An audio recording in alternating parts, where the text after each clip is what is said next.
참비 예수님, 오늘은 9월 25일 연중 제26주일입니다.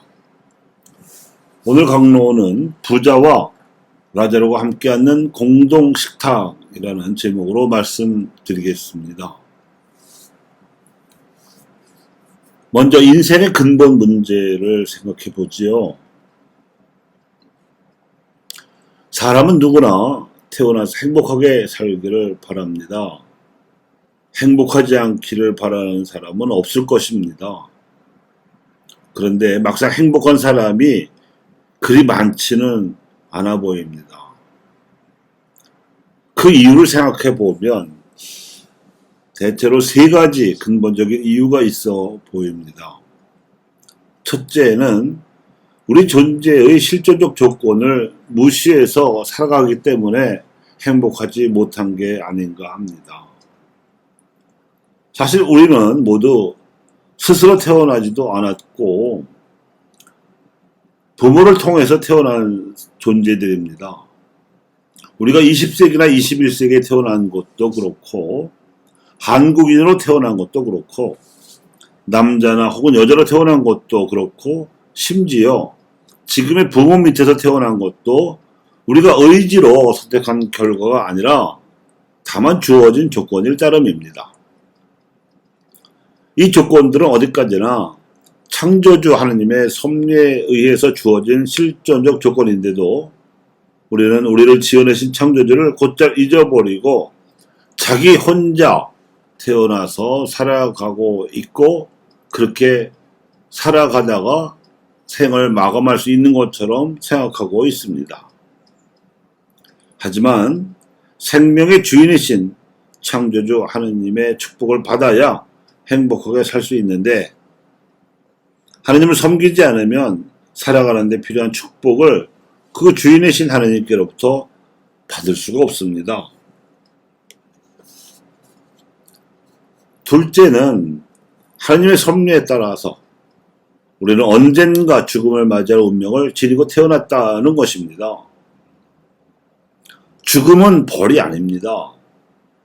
그보다는 오히려 하느님께서 우리의 현세 생명보다도 더 풍요로운, 더 아름다운 영원한 생명으로 건너가게 해주는 문입니다.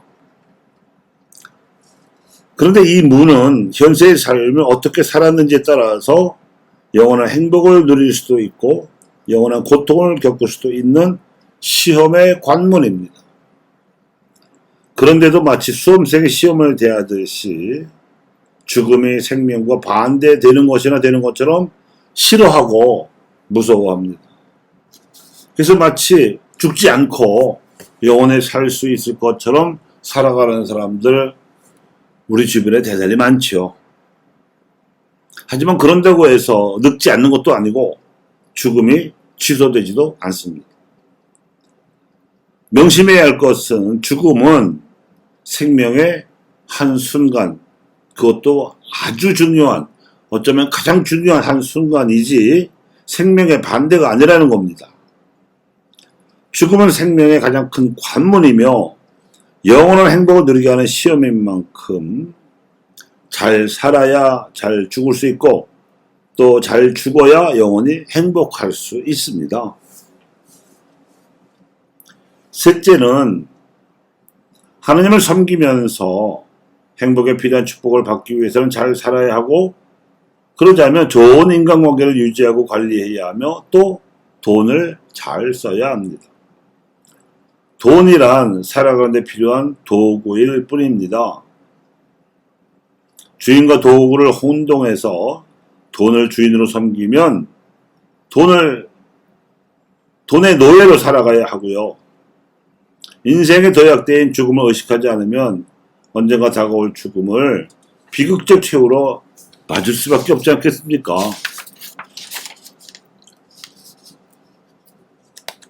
이렇게 인간으로서 누릴 수 있는 행복과 품위를 누리기 위해서는 어떻게 살아야 하는가 하는 인생의 근본 문제를 우리가 직시하도록 이끌어준 길잡이가 오늘 미사의 말씀입니다.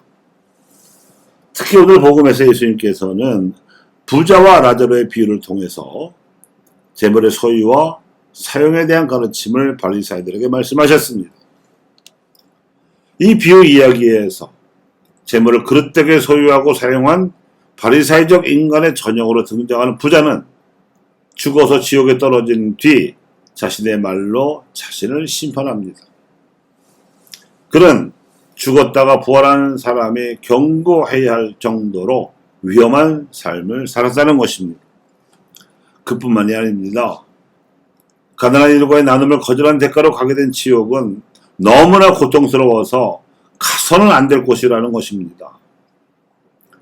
부자가 스스로 내리고 있는 이 심판 언덕 속에 예수님께서 이 비유를 통해 하시고자 하신 메시지가 담겨 있습니다.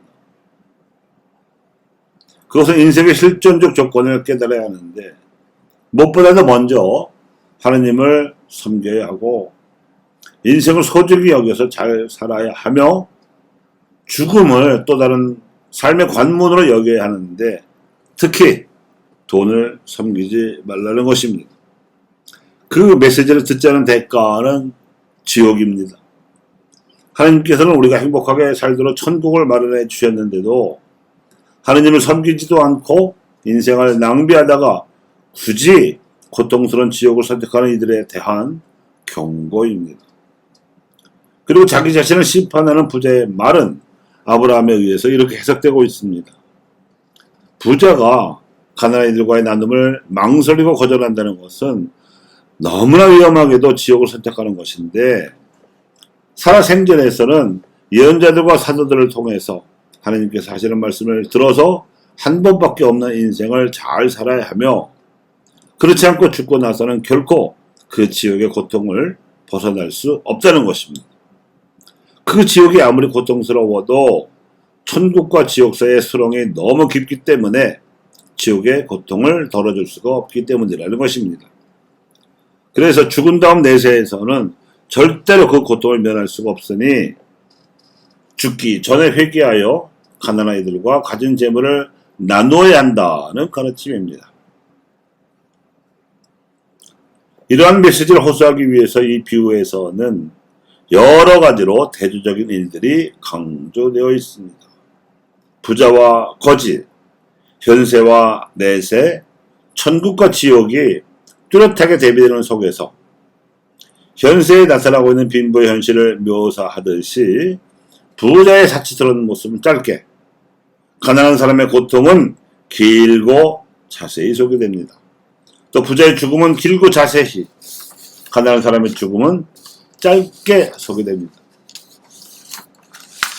죽은 후 부자의 고통은 길고 처절하게 묘사되지만 가난한 사람의 행복은 아브라함 곁에 있다는 간단한 표현만으로도 충분한 것 같이 묘사됩니다. 사실 하느님의 정의가 가장 공평하게 실현되는 때가 바로 인간의 죽음입니다. 죽지 않는 사람이 없고 두 번 죽는 사람도 없습니다. 하지만 살아 생전에 인간의 도리를 다하지 못한 자들의 죽음은 길고 처절한 고통을 겪어야 끝나지만 라자로로 대표되는 가난한 죽음은 더 이상 고생을 하지 않아도 되는 행복한 순간처럼 기다려지는 일입니다. 예수님께서 이 비유를 통하여 강조하시고자 하시는 초점은 분명합니다.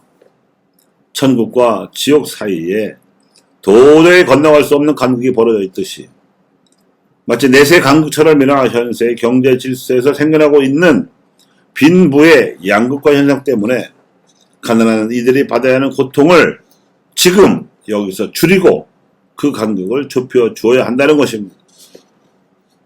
내세 간극은 그 어떤 힘으로도 좁힐 수 없지만 현세 간극은 우리가 마음만 먹으면 얼마든지 좁힐 수 있기 때문입니다. 바오로 6세 교황님께서 회칙 민족들의 발전에서 말씀하시기를 인종이나 종교나 국적의 차별 없이 누구나 참으로 인간답게 살 수 있는 세계, 명실상부한 자유세계, 가난한 라자로도 부자와 같은 식탁에 앉을 수 있는 인간 공동사회를 건설하는 것이 우리의 목표입니다. 빈부격차가 벌어져 버린 결과로 나타나는 경제적 현실은 가난한 라자로들을 현세의 지옥으로 몰아넣을 뿐만 아니라 부자들도 내세의 지옥으로 몰아넣을 것이기 때문에 그렇습니다. 부자들은 아모스가 활약하던 기원전 8세기경의 북이스라엘 왕국에서도 불행을 선고받았었습니다. 불행하여라 시온에서 걱정 없이 사는 자들, 사마리아 산에서 마음 놓고 사는 자들, 그들의 향락과 사치는 오늘날의 극소수 부자들이 누리는 그것과 닮아 있습니다. 그들은 상하 침상 위에 자리 잡고 안락 의자에 비스듬히 누워 양떼에서 고른 어린 양을 잡아먹고 우리에서 가려낸 송아지를 잡아먹는다. 재물을 소유하는 데 따른 사회적 책임을 망각하는 행태도 똑같습니다. 수금소리에 따라 되자는 노래를 불러내고 다윗이나 된 듯이 악기들을 만들어낸다. 대접으로 포도주를 퍼마시고 최고급 향유를 몸에 바르면서도 요셉 집안이 망하는 것은 아랑곳하지 않는다. 결국 그들의 사회적 무책임한 행태가 나라를 망치고 마는 것까지도 꼭 닮았습니다. 이제 그들이 맨 먼저 사로잡혀 끌려가리니 비스듬히 누운 자들의 흥청거림도 끝장나고 말리라. 아모스의 예언을 따라서 제자 디모데오를 훈계하고 있는 사도 바오로는 당시 로마 제국 내에서 가장 부유했던 도시 에페소에 자리 잡았던 교회 공동체를 디모데오에게 맡기면서 이렇게 당부했습니다. 하느님의 사람이여, 의로움과 신심과 믿음과 사랑과 인내와 온유를 추구하십시오. 이미 저질러진 탐욕의 죄를 보속할 수 있는 덕행은 나눔이고 미래 지옥의 고통을 예방할 수 있는 덕행은 절제뿐입니다.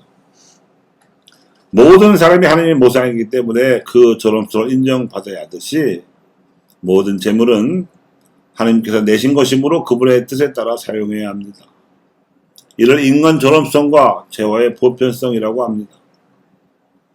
사람과 재물에 관한 믿음은 동일한 것이고 사람에 대해서나 재물에 대해서나 마찬가지로 증거되어야 합니다. 그자의 사도 바오로는 믿음을 위하여 훌륭히 싸워 영원한 생명을 차지하십시오.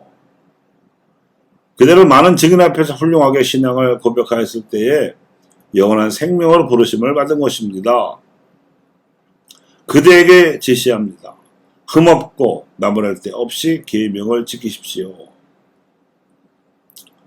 우리 사회의 확고한 중산층으로 자리 잡은 가톨릭 신앙인들이 귀담아 들어야 할 말씀입니다.